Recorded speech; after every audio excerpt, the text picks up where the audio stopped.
তোমাদের আমি করাবো স্বামী বিবেকানন্দ রচনা।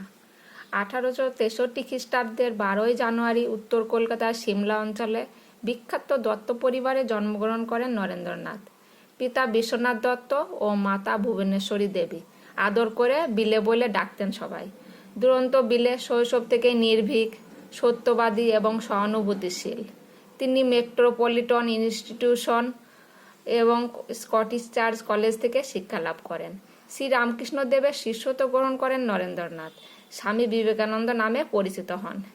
পরিব্রাজক রূপে ভারতবর্ষ ভ্রমণ করে তিনি স্বদেশবাসীর অবর্ণনীয় দুর্দশা প্রত্যক্ষ করেন।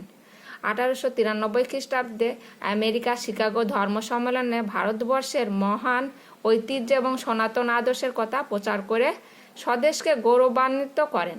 তার লেখা বিখ্যাত গ্রন্থগুলি হল বর্তমান ভারত, পরিব্রাজক ইত্যাদি। তিনি বেলুড়ে রামকৃষ্ণ মিশন প্রতিষ্ঠা করেন। 1902 খ্রিস্টাব্দে বীর সন্ন্যাসী অমৃতধামে যাত্রা করেন। ভিডিওটি ভালো লাগলে সাবস্ক্রাইব করবে এবং লাইক, কমেন্ট, শেয়ার করতে ভুলবেন না।